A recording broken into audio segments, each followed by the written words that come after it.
Adoração em Família, a mais linda história de amor, o plano para salvar todas as famílias da terra. Capítulo 7, a conquista.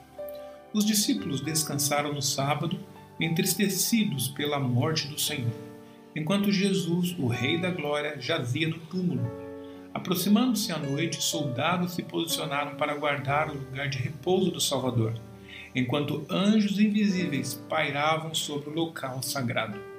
A noite passou lentamente e, enquanto ainda era escuro, os anjos vigilantes sabiam que estava quase chegando a hora para o livramento do amado Filho de Deus, seu querido comandante. Enquanto esperavam com a mais profunda emoção a hora do triunfo de Cristo, um poderoso anjo veio voando rapidamente do céu. Seu rosto era como o relâmpago e suas vestes brancas como a neve.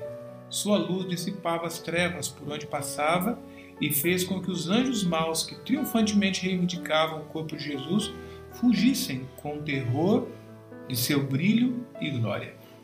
Um dos anjos do exército celestial, que havia testemunhado a cena da humilhação de Cristo e estivera vigiando seu lugar de repouso, uniu-se ao anjo vindo do céu e juntos desceram ao sepulcro.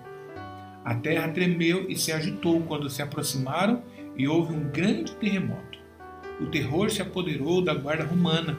Onde estava agora o seu poder para guardar o corpo de Jesus? Não pensaram em seu dever nem que os discípulos o pudessem roubar. Sob o resplendor da luz dos anjos, mais brilhante do que o sol, a guarda romana caiu como morta no chão. Um dos anjos segurou firmemente a grande pedra, rolou-a da porta do sepulcro e sentou-se sobre ela. O outro, então, entrou no túmulo e desatou o pano da cabeça de Jesus. Teu pai te chama. Então o anjo que chegara do céu, com uma voz que fez a terra tremer, bradou: Filho de Deus, teu pai te chama, sai.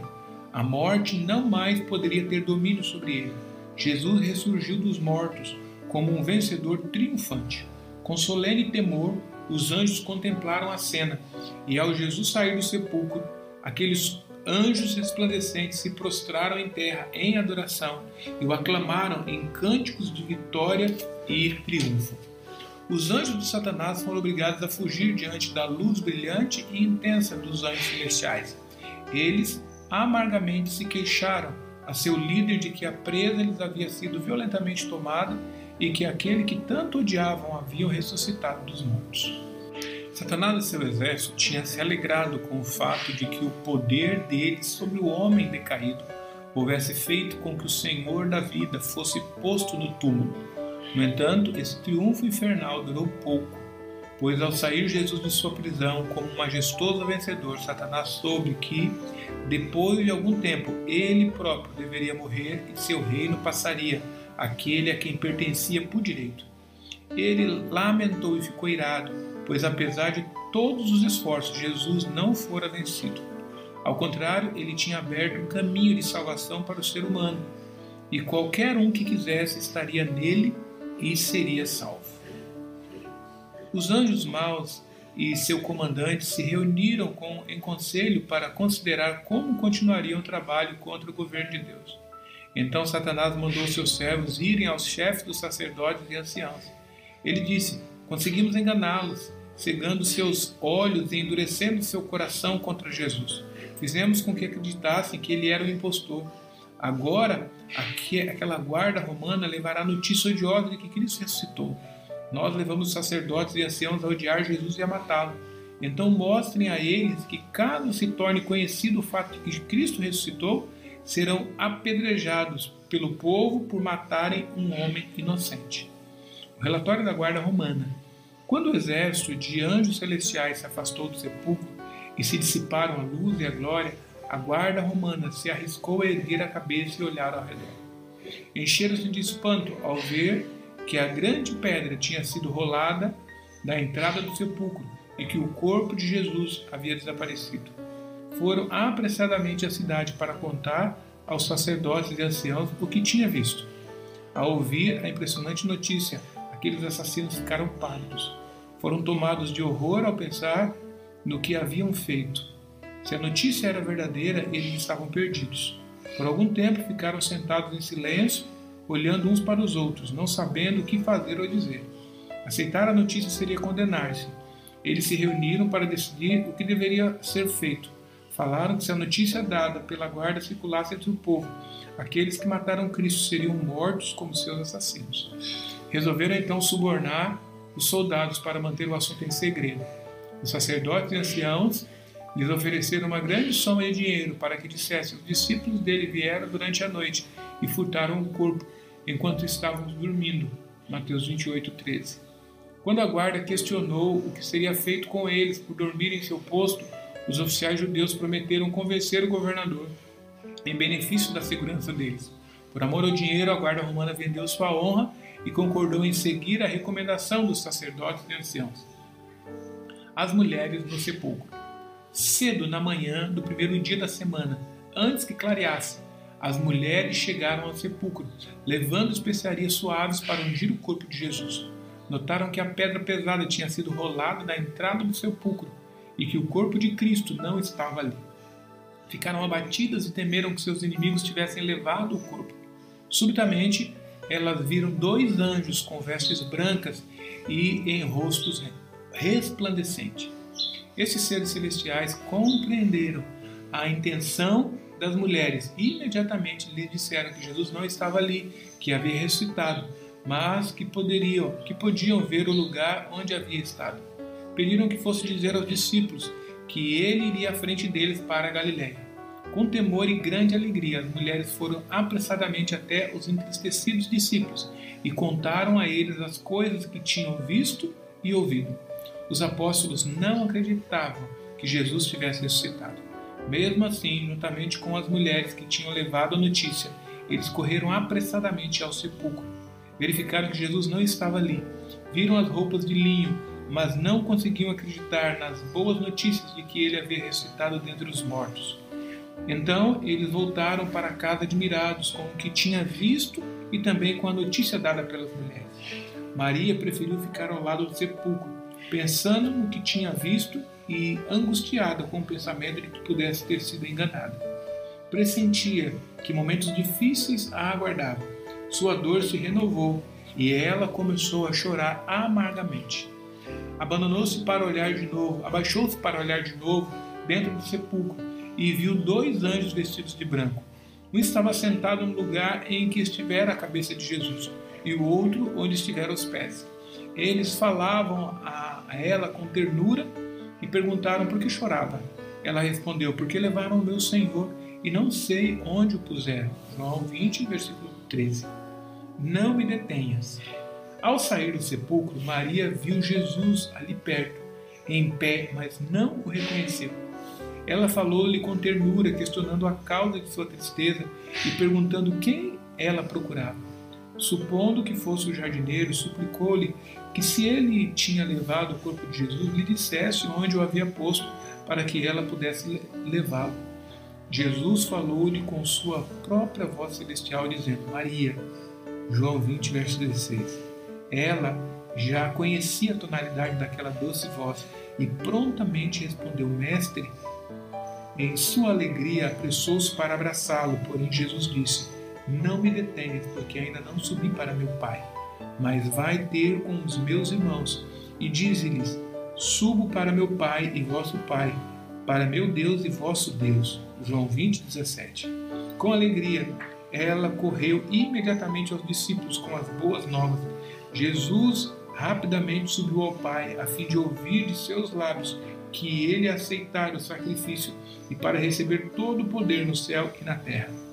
Anjos, assemelhando-se a uma nuvem, rodearam o Filho de Deus e ordenaram que os portais eternos se levantassem para que o Rei da Glória entrasse.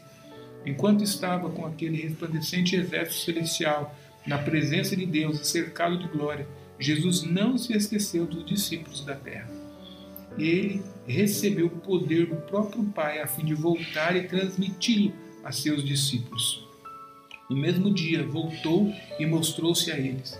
Permitiu-lhes então que o tocassem, pois tinha ascendido ao Pai e havia recebido o poder. 40 dias ainda na terra. Jesus permaneceu com os discípulos 40 dias, proporcionando satisfação e alegria ao lhes revelar mais amplamente as realidades do reino de Deus. Ele os comissionou a dar testemunho das coisas que tinham visto e ouvido com relação a seus sofrimentos, sua morte e ressurreição. Deveriam anunciar que ele fizera um sacrifício pelo pecado e que todos que quisessem poderiam ir a ele e encontrar vida. Com afeição sincera, disse-lhes que seriam perseguidos e enfrentariam tribulações, mas que encontrariam alívio, recordando-se de sua experiência e lembrando-se de suas palavras. Jesus lhe contou que tinha vencido as tentações de Satanás e obtido vitória por meio de provações e sofrimentos. O diabo não mais teria poder sobre ele, mas faria suas tentações recaírem mais diretamente sobre os discípulos e todos os que crescem em seu nome. Entretanto, eles poderiam vencer, assim como ele venceu. Cristo dotou os seus seguidores de poder para fazer milagres e disse-lhes que, embora fossem perseguidos por pessoas ímpias, ele enviaria os anjos de tempos em tempos para livrá-los. A vida deles não poderia ser retirada antes que sua missão fosse cumprida. Poderia então ser exigido deles selar com sangue os testemunhos que dariam.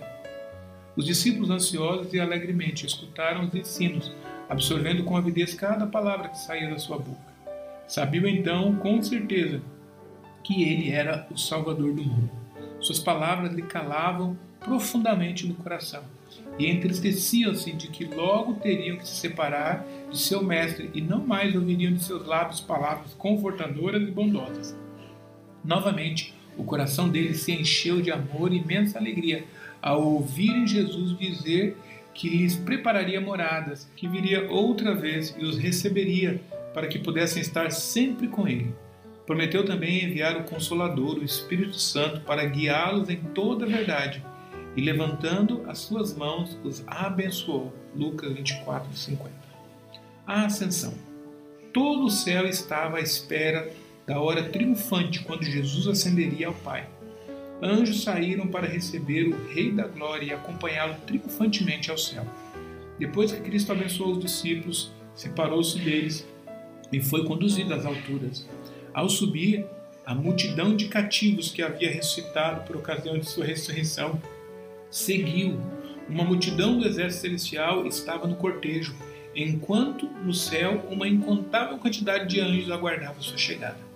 Subindo eles para a santa cidade, os anjos que acompanhavam Jesus clamavam: Levantai, ó portas, as vossas cabeças, levantai-vos, ó portais eternos, para que entre o Rei da Glória.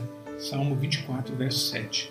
Os anjos da cidade clamavam com entusiasmo: Quem é o Rei da Glória?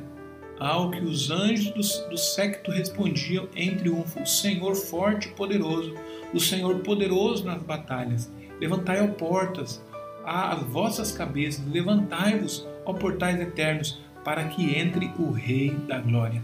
Salmo 24, versos 8 e 9.